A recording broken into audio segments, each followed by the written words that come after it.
Zdravím lidi, moje jméno je Green a vítám vás u mého dalšího videa. V první řadě, než se podíváme na video, bych vám chtěl moc poděkovat za krásných 120 odběratelů na YouTube a krásných 1650 lidí na Instagramu. Jdeme nahoru.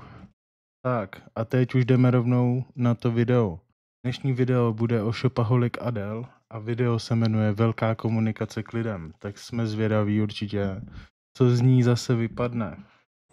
Takže ahojky lidi, já vás zdravím takhle při pondělku. Já sedím, odpočívám, protože jsem vyrazila na vejlet a chtěla jsem jenom říct tady tu věc, co vám chci říct. Já jsem nad tím už rozmýšlela strašně dlouho, kdy to natočím, kdy se k tomu konečně odhodlám.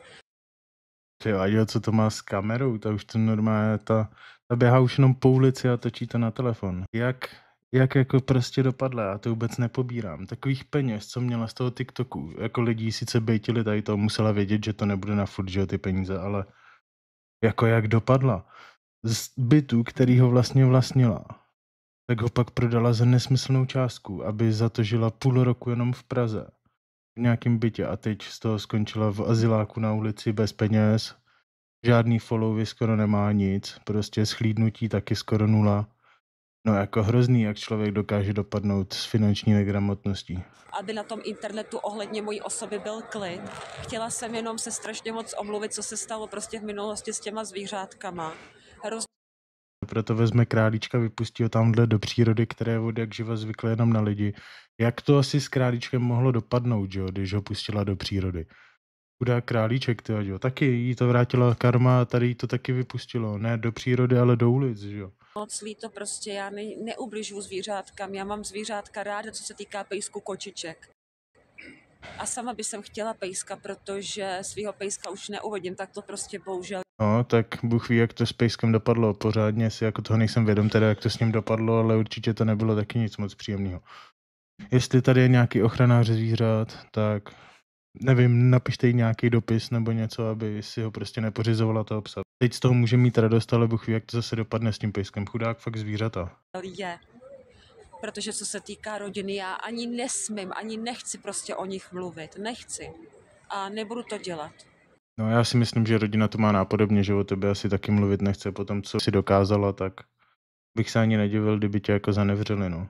Jo, jenom jsem chtěla, abyste věděli, že já nejsem špatný člověk. Stačí mě prostě poznat osobně a uvidíte, že jsem naprosto v pohodě. Tak to bych ji radši ani poznat osobně ani nechtěl, protože tohle fakt ne, no. Potom, co všechno předvedla na internetu, kdo ji znáte, tak určitě víte. Kdo ji neznáte, tak toho předvedla tolik, že no to prostě nechcete vědět. Pohodě. Mám vás všechny strašně moc ráda. Děkuju, že mě podporujete, vážím si toho. Tady je venku hrozně moc lidí, jo. A fakt prostě některé věci, co se týká minulosti, mě prostě mrzej, udělala jsem chyby, ale kdo nedělá chyby? Nikdo ne. Jako každý dělá chyby, to je jasný, ale ne, že nechci jako prostě něco nějak špatně říct. Zvířátka takhle tyranizovat, to je hodně velká chyba, no. To je šílenost. Nejsme bez chyby, každý prostě má za sebou nějakou špatnou minulost, tak to prostě v tom životě chodí. Ale i tak se člověk může napravit, změnit se a udělat ten život prostě lepší. Nevím, když uděláš něco takhle hroznýho, že vezmeš zvíře, necháš ho vyhladovět, to druhý zvíře pustíš do přírody, necháš ho tam vlastně na pospas ostatním zvířatům, tak když si pořídíš toho psa, kterýho tak hrozně zase chceš, tak jak to může dopadnout? To dopadne úplně podobně. Chudák zvíře, radši ho dej prostě do útulku, když se o to nechceš starat nebo něco. Lepší napravit ty chyby. A já vám chci prostě dokázat, že jsem se změnila, že mě ulice poučila a že Hoho! Shopaholic Adele poučila ulice, neboli azylový dům, z kterýho jí snad taky vykopli, jestli se nepletu. No, takže jako nevím, no, za 2 měsíce na ulici, co se tam jako dobrýho naučila. prostě jsem jiný člověk, jsem prostě hodná a umím si vážit prostě i věcí. Věcí si váží tak, že si koupí byt do vlastního vlastnictví a pak ho prodá za čtvrtku ceny a zaplatí si z toho půl roku nájem v Praze. To si toho hodně váží, no. Jo. Já prostě jenom chci, aby jsme se k sobě začali všichni chovat už hezky, přestali se šikanovat, kyberšikanovat, protože toho zla je na světě už dost, těch nemocí už je na světě dost. Užívejme si života, dokud tady jsme, nepromarněme sny, který si sníme.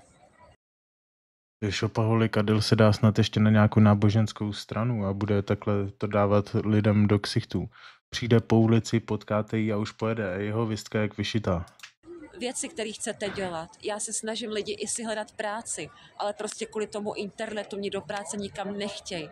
Proto streamu na TikToku, abych si vydělala nějaké peníze. No tak čemu se divíš po tom, co si předvedla na internetu, tak se ještě divíš, že tě do práce nechtějí vzít. To je snad jasný, že tě tam nevezmou. Jako já se absolutně vůbec nedivím. To, co jako předváděla na internetu, klidně se podívejte na internet, co je za videa. To je to plný internet, když si napíšete Šopaholik Adel. A pak posuďte, klidně to napište do komentářů, jestli byste ji vzali k sobě do práce nebo ne. A měla prostě na obživu a tak. Mám na to zprovozněnou živnost. Já mám prostě právo dělat na internetu, protože mám na to živnost a svoji účetní. No, má živnost po té době, co dostala nějaký ty pokuty, no. Tak od té doby má živnost. Jinak do té doby ji taky neměla. Takže prosím, už se k sobě chovejme hezky, nesuďte mě podle minulosti, každý se může prostě změnit, každý udělal chyby, každý jsme prostě nějaký, nikdo není dokonalej. No to nikdo není dokonalý, ale ta tvoje minulost, ta ještě do nedávna, 2 měsíce zpátky to ještě bylo s tebou brutální a tím, že teď už se o tebe nikdo nezajímá, tak se snažíš hrát na city, jak seš hodná, že se změnila, aby ti z toho něco káplo na tom TikToku. Děkuju za vyslechnutí, mám vás ráda. Snad to pochopíte, vyslechnete si mě a změníte na mě názor. No tak já jsem ten názor určitě nezměnil. A jinak, jestli budete chtít, uvidím ještě podle času a tak, jak se mi bude chtít, tak 10. května ve 2 hodiny pod Šemíkem, pod ocasem Koně na Václaváku se sejdou všichni, bude TikTok sraz, pojde se směr Rýglovy sady, jestli se to pamatuje. Bude TikTok sraz, vezme si tam klobouček, dá ho na silnici a bude tam žebrat v Praze. Dobře. A pokud budete chtít, ale nechci tam na tom srazu žádnou šikanu, žádný nadávky, nic. Chci, aby to bylo prostě v pohodě, chci poznat nový lidi a prostě být s každým v pohodě. Takže kdo bude chtít, 10. května ve 14 hodin buďte u ocasu Koně na Václaváku. Bude se tam čekat na lidi do 3 a pak se půjde směr Rýglovy sady, kde je nádherný park, tam se bude sedět, bude tam i občerstvení, vše. Tam si dáte brambůrky z Šopaholik Adel, vezme nějaký v Lidlu a dáte si tam piknik. No, takže kdo bude chtít, může dorazit. Já vás mám všechny strašně moc ráda a fakt doufám, že co se týká mojí minulosti, ty chyby, co jsem udělala, že mi to odpustíte. Ty bys měla mít všechny strašně moc ráda po tom, co ti naposílali peněz za tvoji demenci na internetu. Ty bys si měla líbat prdel normálně. Změníte na mě názor, přestanete mě šikanovat, hejtovat a prostě já se budu snažit dělat všechno proto, abyste opravdu na mě ten názor změnili. Mám vás moc ráda. Po tomhle tom všem, co si jako provedla, tak určitě nikdo jen tak nezmění názor. Nebo já si to aspoň teda myslím. Nevím, jak ostatní lidi, ale ten, kdo tě zná, tak si myslím, že jen tak ten názor nezmění. Každý vidí, že to tady teď jedeš na to, protože jsi reálně na ulici a chceš se aspoň dostat nějak z té ulice, že jo? Tak teď budeš hrát na city, jak se změnila, jak jsi hodná, aby ti tam lidi zas naposílali nějaký lováky na TikTok a pak pojedeš zas to stejně, až budeš mít příležitost. Děkuju všem, vážím si toho. Úžasný. Jo, a ještě jsem chtěla říct, Jo, a ještě chtěla něco říct, tak si to jdem poslechnout. já nežebrám na TikToku, ale říkám, Já nežebrám na TikToku, to jo. mám zapnutou živnost, takže vlastně můžu pracovat a vydělávat na sociálních sítích. Tak pracuj, v tom ti nikdo jako nebrání, můžeš jít kamkoliv do práce, když tě teda vezmou. Nebo klidně dělej na těch sociálních sítích, když to lidi bude bavit. Jo, všechno mám udělaný správně, protože mám na to i, říkám, i účetní, šikovnou a prostě všechno mám v pořádku. Je hezký, že má všechno v pořádku, ale zajímalo by mě. Reálně, když je na ulici, tak v čem jako vyplatí ty účetní, no? To by mě jako fakt zajímalo, jestli jí to dělá zadarmo, nebo počítá, že má účetní z toho, že jí dělala poslední daňový přiznání nějaký. Nevím, no. Myslím si, že po tomhle tam, až bude muset udělat další daňový přiznání, že asi účetní už mít úplně nebude. Všechno vám fakt v pořádku. Kdo nechce, nemusí posílat dárky. Stačí, když mě budete na streamu jenom házet lajky. Já nikoho nenutím, aby mi posílal dárky za peníze. Je to každýho dobrovolná věc. Ty tady normálně do sebe. No, děkuju. Fakt děkuju moc za vyslechnutí, vážím si toho. A No to už děkuješ po druhý za to vyslechnutí, ale koukám, že tady video ještě nekončí, takže si myslím, že budeš mít ještě nějaký další vyslechnutí na srdci. kdo mi neuvěří, že mě fakt ta minulost mrzí, že jsem se z té minulosti poučila, i ta ulice mě poučila. Já to Řekni mi, co tě na té ulici poučilo? To, že nemáš kde bydlet? To, že se chceš chovat líp, protože potřebuješ peníze, abys měla kde bydlet? To tě jako poučilo, nebo co tě poučilo? Tebe nemrzí prostě ty zvířátka, co jsi s nima udělala. Tebe jenom mrzí to, že nemáš kam jít, rodina tě nechce, práci ti nabídla tamhle ségra, v uklízecí četě, nebo co jsi to měla dělat. A vykašlala ses všechno na to. Byt si měla vlastní na sebe. Prodala zo, abys žila půl roku v Praze a zaplatila nájem. Pak jsi na to neměla peníze, šla si do háje a pak si skončila reálně na ulici, tak jako co tě mrzí? Tebe mrzí jenom, že nemáš kde bydlet. beru, je to váš názor, každý si na mě udělá obrázek podle svýho, ale prosím, věřte mi, že to myslím vážně, to, co jsem tady řekla. Mám vás moc ráda, jo, a děkuju všem, kdo nám přijete vztah. Moc si toho s Vláďou vážíme. Mám vás ráda a přeju každému, aby taky naš... No to bude taky peckový další vztah určitě. Jsem ani už nekoukal, já už ani na ty vztahy nekoukám, co má, protože to je každou chvíli někdo jiný. Jednou tamhle týpek z Plzně, po druhý tamhle týpek z Prahy, to je furt někdo novej. našel tu svoji pravou lásku a Jediný rozdíl, co je teď v těch vztahách, že jak Adéla nemá kde bydlet, tak je nemá jak vyhodit ty chlapy, takže si to prohodila, většinou bydlí teď ona u nich teda, no. byl šťastný a spokojený v tom životě, protože říkám, každý máme za sebou nějakou minulost, ať je zlá nebo špatná, ale každý se dokáže změnit, každý si zaslouží dostat další šanci, ať už ta šance je kolikátá a dokážeme se změnit a já vám to dokážu. Bude to trvat, klidně i rok to bude trvat, ale já vám No já si myslím, že už to ani nikoho reálně zajímat nebude. Jako jak se chceš napravit, no to už si myslím, že jsi měla udělat hodně dávno a teď už ti to je asi úplně k ničemu, no. dokážu, že jsem se změnila, že jsem hodná holka. Mám vás ráda. Krásný den, krásné pondělí. Krásný den už po třetí. Tak ukaž, co tam máš znova, protože furt video nekončí, tak co jsi tam ještě pro nás přichystala? Ještě jsem chtěla říct, dobře, No, ještě chtěla říct. ne každý se dokáže změnit a poučit z minulosti, ale jsou tady ty lidi, Přesně, ne každý se dokáže změnit a poučit z minulosti. Ale ona přišla prostě natočit nám video, že je na to připravená.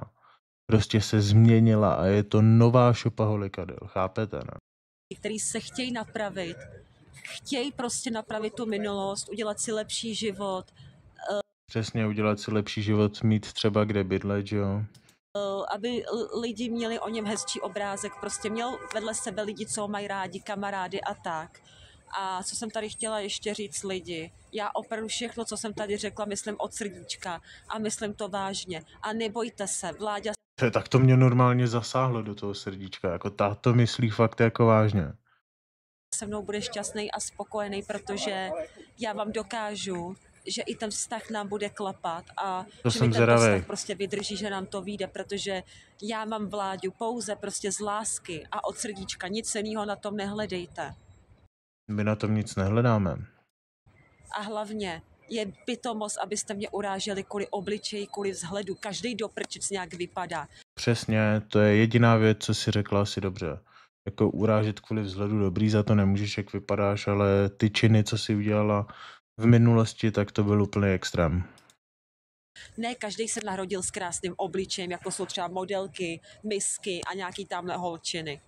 Prostě každý nějak vypadá a já za to nemůžu, jaký mám obličej, já se snažím o něj pečovat různýma krémama a tak.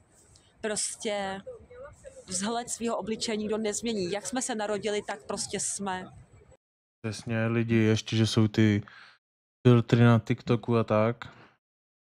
Ale říkám, prosím, už přestaňte s tím, co děláte na internetu. Myslím si, že by to už stačilo. Říkám, stačí mě prostě poznat osobně a sami na mě změníte názor. Já fakt nejsem špatný člověk a vážně si nesu s sebou ty chyby z minulosti. Hodně mě ty chyby z minulosti Jsem zvědavý, jak dlouho si je poneseš, no. To mě fakt zajímá, jestli to něco napravíš, anebo jestli vůbec nic.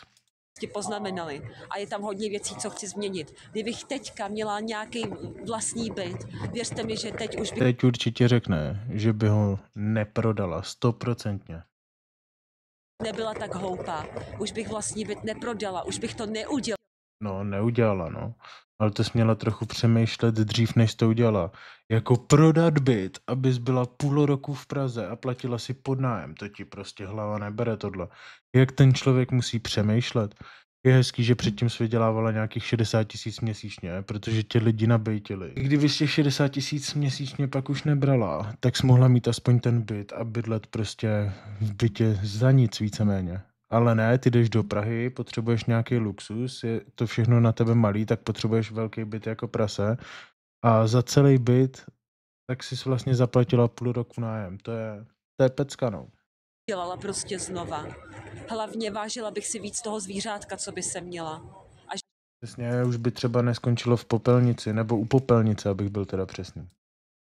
že já vám dokážu, že se o zvířátko umím postarat. No, ty si radši už nic nekupuj, prosím tě. Netrap ty zvířátka. Přeju vám krásný den a opravdu děkuju všem, co si tady to video dokoukali do konce a vyslechli jste si mě. Vážím si toho a mám vás prostě ráda a jinak, lásko, zdravím tě a strašně tě miluji, jsi skvělý chlap. No, takže jakhle ještě mu tam dala vzkazíček na závěr. No nic, dalo mi to jako zabrat tohleto vůbec dokoukat do konce. Takovouhle finanční negramotnost a tohleto žebráctví, co jsem teď viděl, no, mám co vstřebávat.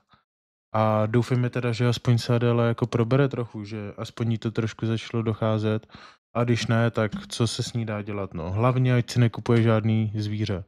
No nic, chci vám ještě jednou poděkovat lidi za followery na Instagramu a za subscriby na YouTube. Díky moc a tohle bude pro dnešní video už všechno. Přeju vám hezký den a vidíme se u dalšího videa. Čau.